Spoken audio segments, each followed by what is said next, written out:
우리 친구들 반갑습니다. 이제 많은 친구들이 이제 유년부 예배 딱 오면 성경책을 펼쳐서 오늘 성경 본문을 찾고 형광펜으로 이렇게 확인하는 친구들의 모습들을 보고 전사님 오늘 너무 감사했습니다. 오늘 우리 친구들과 함께 나눈 하나님의 말씀을 함께 읽어볼게요. 시작. 눈물의 선지자 예레미야. 오늘은 성경 속 인물 예레미야에 대해서 함께 살펴볼게요. 그 전에 한 가지 여러분에게 퀴즈를 내볼게요. 하나님의 말씀을 듣고 하나님의 말씀을 전달해주는 사람을 무엇이라고 말하나요? 다시 하나 둘 셋. 맞아요. 하나님의 말씀을 듣고 하나님의 말씀을 전달해주는 사람을 보고 우리는 선지자라고 해요. 성경에는요, 수많은 선지자들의 이야기가 기록되어 있어요. 지난주엔 우리는 남유다의 누구에 대해서 배웠지요? 이사야 선지자에 대해서 배웠죠. 오늘은 우리 남유다의 예레미야 선지자에 대해서 함께 살펴보려고 합니다. 여러분, 예레미야는 아주 독특한 별명을 가지고 있었어요. 바로 눈물의 선지자라는 별명을 가졌어요. 왜냐하면 예레미야는 이스라엘 백성들을 생각만 하면 마음이 너무 아파서 매일 하나님께 눈물로 기도를 드렸어요. 그래서 예레미야는 눈물의 선지자라는 별명을 가지고 있어요. 여러분, 지난주 말씀을 혹시 기억하나요? 솔로몬의 왕이 죽고 솔로몬의 아들 르호보암 때의 일이었어요. 하나였던 나라가 두 나라로 나눠졌어요. 어떤 나라와 어떤 나라가 나눠졌을까요? 바로 북이스라엘과 또 맞아요. 북이스라엘과 남유다로 나라가 나눠졌어요. 북이스라엘에 사는 백성들은 어떻게 생활하며 살았을까요? 하나님의 말씀을 무시했어요. 그리고 죄를 지었어요. 어떤 죄를 지었을까? 바로 우상을 숭배하는 죄를 지었어요. 그래서 하나님은 이 북이스라엘을 심판하시기로 하셨어요. 그래서 아수르의 나라에 의해서 이 북이스라엘은 완전히 멸망당했어요. 남유다는 어땠을까요? 남유다는 북이스라엘이 멸망당하는 것을 두 눈으로 보았어요. 그러나 여전히 남유다 사람들은 하나님의 말씀을 멀리하고 가까이 하지 않았어요. 똑같은 죄를 지었어요. 어떤 죄를 지었어요? 우상을 숭배하는 죄를 지었어요. 그리고 남유다 사람들은요, 형식적인 예배를 드렸어요.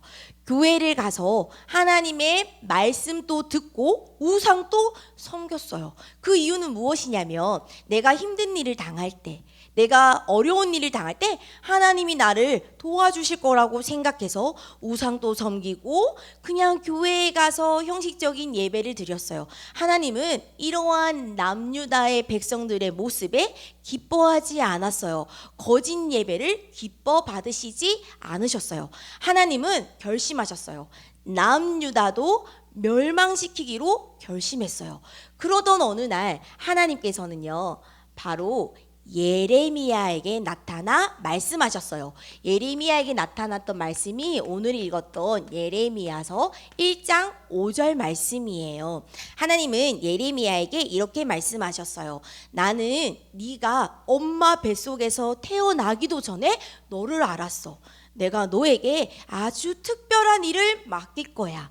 내가 너를 여러 나라의 선지자로 세울 거라고 말씀하셨어요. 이 말씀을 쉽게 설명하면 하나님께서는 예레미야를 통해서 전 세계 모든 사람들에게 하나님의 말씀을 전달하는 선지자로 세우시겠다고 약속하셨어요. 그리고 이 하나님의 말씀을 들은 예레미야는 하나님, 저는 나이가 너무 어려요. 저는 말 주변이 없어요. 저는 말을 잘하지 못해요. 그러자 하나님께서는 예레미야에게 두려워하지 마. 걱정하지 마. 내가 너와 함께 할 거야. 내가 너를 보호하고 지켜줄 거야. 이렇게 하나님은 예레미야에게 하나님의 말씀을 전달했어요. 그리고 하나님은 예레미야에게 자신의 뜻과 놀라운 하나님의 계획들을 알려주었어요. 이스라엘 백성들이 하나님의 말씀에 순종하면 나는 이스라엘 백성들에게 많은 축복, 복을 줄 거야. 그런데 이스라엘 백성들이 하나님의 말씀에 불순종하고 계속 우상 숭배하는 죄를 지으면 나는 이스라엘 백성들을 멸망시킬 거야. 나는 심판할 거야. 나는 이스라엘 백성들에게 벌을 줄 거야. 이렇게 하나님의 뜻과 계획을 예레미야에게 알려주었어요. 예레미야는 하나님의 뜻과 하나님의 계획을 가지고 이스라엘 백성들에게 하나님의 계획을 알려주었어요. 여러분, 서연아, 여러분의 죄를 회개해야 돼요. 하나님께로 돌아오세요. 여러분, 지금 당장 죄를 회개하세요. 여호와 하나님께로 돌아오세요. 이렇게 열심히 하나님의 심판과 경고를 예언했어요. 그런데 이스라엘 백성들은 어땠을까요? 하나님의 말씀을 듣지 않았어요. 하나님의 말씀을 무시했어요. 계속 우상 숭배하는 죄를 지었어요. 심지어 이렇게 열심히 하나님의 말씀을 전하는 예레미야에게 욕을 하며 때리며 감옥에 가두었어요. 어느 날 예레미야가 갇혀 있을 때 하나님은 또다시 예레미야에게 나타나 하나님의 말씀을 전해 주었어요. 바로 두루마리 책에 하나님의 말씀을 기록하라는 것이었어요. 그래서 예레미야는 누가 이렇게 두루마리 책에 하나님의 말씀을 기록할 수 있는 사람을 찾았어요. 바로 예레미야는 자신의 친구인 바룩이라는 사람을 불렀어요. 예레미야가 하나님의 말씀을 듣고 예레미야가 알려주는 하나님의 말씀을 이 바룩이라는 사람은 두루마리 책에 하나님의 말씀을 기록했어요. 드디어 이 두루마리 책 속에 하나님의 말씀이 다 기록되었어요.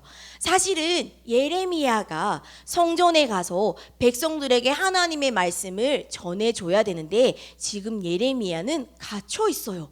그래서 마음대로 나갈 수가 없게 되었어요. 그래서 예레미야는 나 대신 바룩에게 너가 성전에 올라가서 이스라엘 백성들에게 하나님의 말씀을 읽어주라고 했어요. 그래서 바룩은 성전에 가서 이스라엘 많은 사람들에게 두루마리를 펼치며 하나님의 말씀을 읽어주었어요. 어떤 말씀을 읽어주었는지 여러분 잘 들어보세요. 남유다는 바벨론에게 멸망당할 것입니다. 남유다는 바벨론에게 포로로 잡혀갈 것입니다. 이렇게 무시무시한 하나님의 경고와 하나님의 심판이 기록되었어요. 그런데 이스라엘 백성들은 하나님의 말씀을 듣고 어떠한 반응을 보였을까요?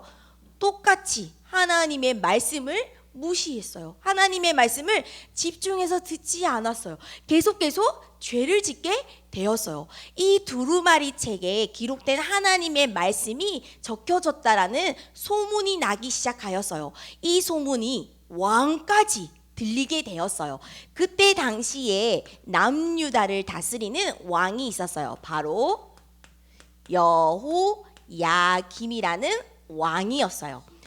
이 여호야김은요 4년째 남유다를 다스리고 있을 때 두루마리 책에 기록된 하나님의 말씀을 듣게 되었어요. 왕의 신하가 하나님의 말씀을 읽어주었어요. 한 쪽, 두 쪽, 세 쪽. 그런데 갑자기 이 왕이 자신의 칼을 들고 두루마리에 기록된 하나님의 말씀을 갈기갈기 찢어버렸어요. 심지어 두루마리 책에 기록된 하나님의 말씀을 모조리 불에 태워버렸어요. 여전히 왕도 하나님의 말씀을 듣지 않았어요. 하나님의 말씀을 무시했어요. 결국에는 이 여호야김은 어떠한 벌을 받았을까요? 바로 바벨론이라는 나라의 느부갓네살 왕에게 포로로 끌려가게 되었어요. 이 왕에게 붙잡혀 가 버렸어요. 하나님은 이 남유다가 계속 죄를 짓고 하나님의 말씀에 순종하지 않고 또 하나님의 심판과 경고를 무시하고 회개하지 않는 이 백성들을 보시고 하나님은 심판하시기로 결심했어요. 그래서 남유다는 바벨론이라는 나라에 의해서 완전히 멸망되었어요. 하나님의 성전이 무너졌어요. 더 이상 하나님께 예배를 드릴 수가 없어요. 그리고 이스라엘 많은 백성들이 바벨론 나라의 포로로 손발이 묶인 채 끌려갔어요. 이렇게 바벨론의 모습들을 보면서 이 에레미야 선지자는 이스라엘 백성들을 마음에 너무 아파서 너무너무 불쌍해서 매일매일 하나님께 눈물로 기도를 했던 사람입니다. 그래서 오늘날 지금 또 우리는 예레미야를 누구라고 부르냐면 바로 눈물의 선지자라고 부르는 것입니다. 그러면 오늘 우리 친구들 예레미야의 말씀을 들었어요. 오늘 우리 친구들이 예레미야의 말씀을 통해서 기억할 것이 있어요. 무엇을 기억해야 되냐면 지금 우리가 살고 있는 이 시대에는 무엇이 필요할까요? 지금 우리가 살고 있는 이 시대도 남유다와 똑같아요. 많은 사람들이 하나님의 말씀에 관심이 없어요. 하나님의 말씀을 듣지 않아요. 계속 하나님이 싫어하는 우상 숭배하는 죄를 계속 짓고 있어요. 이 시대에 가장 필요한 것은 뭐예요? 바로 하나님의 말씀이 필요해요. 복음이 필요해요. 복음이신 예수 그리스도가 필요해요. 여러분들이 지금 살고 있는 이곳에 게임이 중요할까요? 여러분들이 좋아하는 간식이 중요할까요? 좋은 집이 필요할까요? 좋은 차가 필요할까요? 여러분들이 좋아하는 현질이 필요할까? 여러분들이 이 세상에 살아가는 동안 이것은 영원한 것이 아니에요. 이것은 다 지나가는 거예요. 그런데 여러분들은 오늘 영원하신 하나님의 말씀만 따라가야 돼요. 예레미야처럼 하나님의 말씀에 순종해야 돼요. 이 순종이라는 뜻은 뭐냐면요, 사전에서는 순순히 따르다라는 의미를 가지고 있어요. 우리는 영원하신 하나님의 말씀에 순순히 따라가야 돼요. 그리고 예레미야처럼 이 하나님의 말씀을 하나님을 모르는 사람들에게 전달해야 돼요. 우리 친구들도 예레미야 선지자처럼 여러 나라의 복음으로 살리는 이러한 세계 복음화의 주인공이 되어야 되는 겁니다. 그래서 이번 한 주간도 여러분들이 예레미야의 선지자를 기억하면서 영원하신 하나님의 말씀만 따라가고 영원하신 하나님의 말씀만 선포하는 우리 유년부 친구들이 되길 축복해요. 이번 주에도 미션이 있어요. 미션이 무엇일까요? 시작! 이틀에 한 장 시편 읽기. 가을은 독서의 계절이라고 하잖아요. 가을은 성경 읽기 딱 좋은 계절이에요. 그래서 여러분들 시편을 한 장 한 장씩 읽어보세요. 두 번째 미션입니다. 시작! 줌 다락방 참석하기. 화요일 밤 8시. 줌 다락방은 친구들과 채팅하는 곳일까요? 이야기하는 곳일까요? 아니에요. 줌 다락방은 하나님의 말씀을 듣는 곳이에요. 그래서 이번 한 주간 또 줌 다락방에서 하나님의 말씀을 들어요. 마지막은 우리 어린이 전도학교 계속해서 하고 있습니다. 매주 토요일 오후 2시 매주 참석해 주시길 바랍니다. 여러분 지금 진영이는 본인의 사진을 열심히 보고 있습니다. 그렇죠? 어린이 전도학교 우리 꼭 참석해요. 기도합니다. 기도손. 기도는 자, 기도손은 이렇게 하지 않죠. 기도손은 이렇게 두 손을 모으는 거예요. 기도할게요. 하나님께서는 예레미야를 부르신 것을 기억합니다. 눈물의 선지자 예레미야처럼 이 시대를 향해 기도하는 렘넌트, 예수 그리스도의 복음을 전하는 렘넌트가 되게 해주세요. 하나님이 우리 친구들을 부르실 때 언제나 기쁜 마음으로 하나님의 말씀에 순종할 수 있는 힘을 주세요. 예수 그리스도의 이름으로 기도합니다. 아멘.